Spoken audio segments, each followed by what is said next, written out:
What's up, everyone? This is part 2 of the battle formation series I'm making. If you haven't yet, check out part 1 of this series.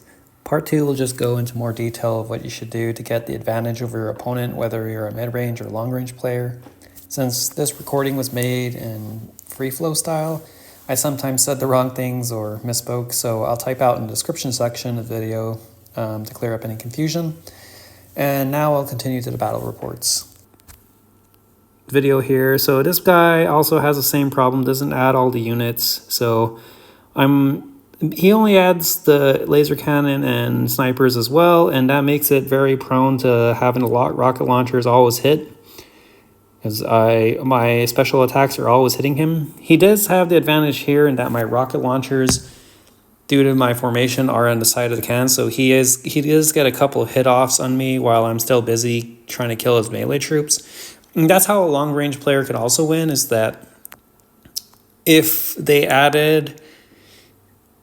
your front line basically lasts longer than the mid-range player's long line, and then your laser cannons got lucky and weren't the target of the rocket launchers, like for example the rocket launcher was hitting a shielder and then the sniper and whatnot, then your laser cannons are going to have the advantage of hitting the main troops before the rocket launchers got to hit the main troops. So it's like attacking freely until finally I got through it, and then there's no other long range troop to kill, and that's when the special ability kicks in, and that's when he's just dead. But yes, so basically the strategy for a long range player, if you know which side the rocket launchers are going to be, is to put a heavy amount, like if they're on the left side, then you want a heavy amount of EMP cannons. If they're on the right side, then you want the snipers, because otherwise, if you put a heavy EMP cannons, they're going to start attacking and the rocket launchers are actually on the right side, not the left side, like in my video. Then they're going to attack the zombies first, and they have zombies and shredders have reduced damage abilities that make it very hard to like plow through. So you'll be at a disadvantage there. But if you put a lot of snipers, which is what would be better, and you cut through, and you're able to cut through their melee before they cut through your melee, then your snipers are going to be hitting the rocket launchers before they get to attack you, hopefully. But more often than not, like what I've noticed in the videos, the rocket launchers tend to hit the snipers more often than any other troop type. So a number of things have to go well for you as a long-range player against a mid-range player of equal money spending / power. Is that you'd have to hope your main unit didn't get hit by their special ability, and then you're on the right side. You're on the same side as them, so that you're attacking them before they start attacking you.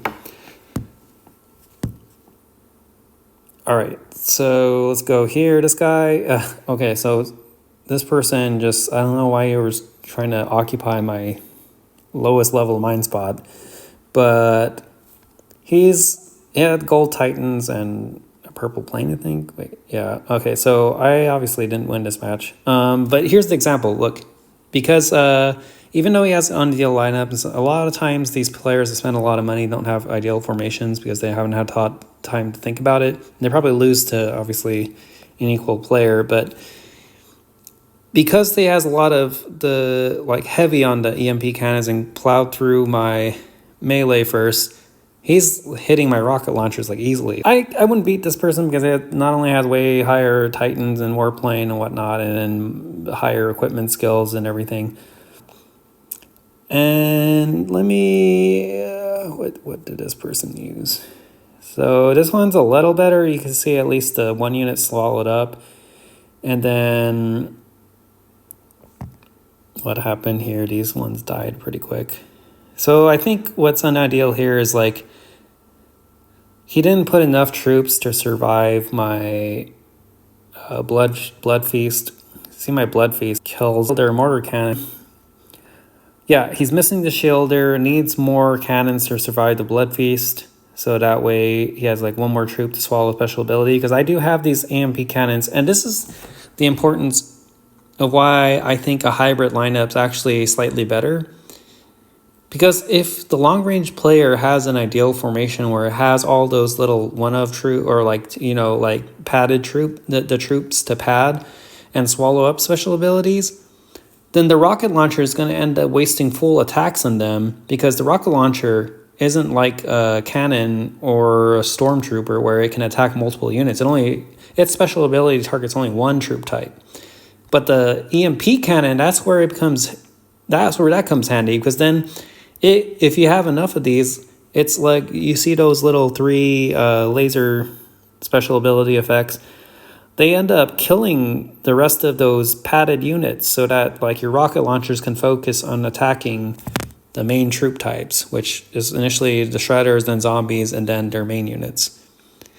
And it won't have to worry about like walking through, killing 100 leftovers of random units, and then essentially that gives the long range player more advantage. And then here's just a quick spill. Like, this person has near like 537 attack, and I only have 325. And before I switched to mid-range, I was like a 260 and stuff. Attack is very overrated in 1-1 battles, especially like the reason, like, and even here this person has increased the damage, was his is pretty decent, 26.9. Having really high attack doesn't mean that much. This long range attack reduction, 86.2 versus 58.6, those 30% are worth more than like 200% extra attack. Like, a lot of it comes down to like the really important stats are like the damage stats, the attack reduction stats, and melee HP, or HP in general. Those are much more important. Attack is okay, but a lot of times if you have the right formation and just your stats are a little better on those are going to easily overcome like a 200. And I've even had 250, and I'll actually show another one, like 300% attack disadvantage. You can overcome with a good formation, and if your opponent has a bad formation, you could definitely easily overcome. Let's see here, this person. Oh, okay. This person actually has, he's the blue one, so this is good though, because sometimes my rocket launcher ends up wasting the full attack on the shielder, but this guy, and he had it ideal. It hit the EMP cannon. The second ideal. It would have been ideal if his shielder died, obviously, and less ideal for me. But you can see here, I kind of just plowed through him. So then it hits his main. Once I hit the snipers, it was over. And this person probably just doesn't have that great of stats. Yeah, okay, but at least for what he's doing, he has a pretty decent formation, because it has enough to swallow up units. See, even this like random one biker's living, so it's going to end up swallowing up a destructive lightning, which is really nice. So I would say this formation he used is actually okay. I think the padding could have been a little better. But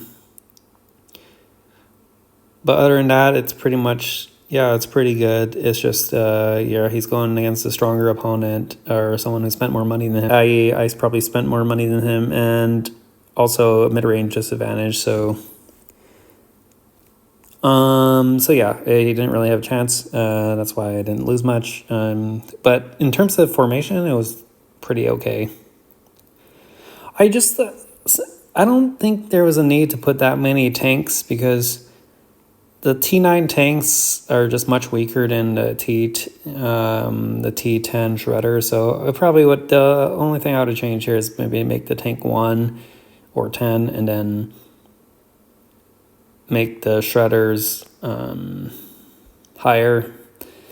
He did have the ability to swallow up some hits, so maybe not. I think it's just better in general just have more shredders, because like have higher HP and higher, better defensive special ability. It reduces damage by 40% every other 4 seconds, starting with the first 4 seconds, which is better than the tank, which is more random. It's like you have a 33% chance of blocking 50% of the damage. But so that's probably the only thing I would have changed there. I did this because I saw one of my teammates attack, and I was like, okay, I'm gonna attack.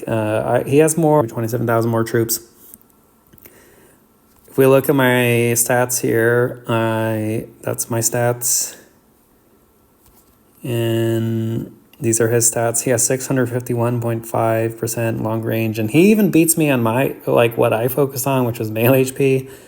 And that's usually a sign where an opponent has spent significantly more. But I already looked up in the stat station. He had 400,000 more officer power, 30,000 more Titan power. So yeah, it's definitely a disadvantage.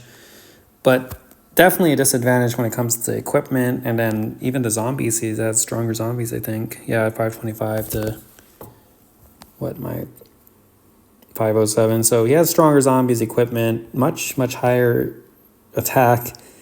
Damage stats though, see, this is where I have the advantage. This is what made me say, okay, maybe if I use my formation, because I had higher damage stats and slightly higher attack reduction stats, I thought that by tweaking my formation I could potentially beat this opponent even though he was stronger / spent more money than me.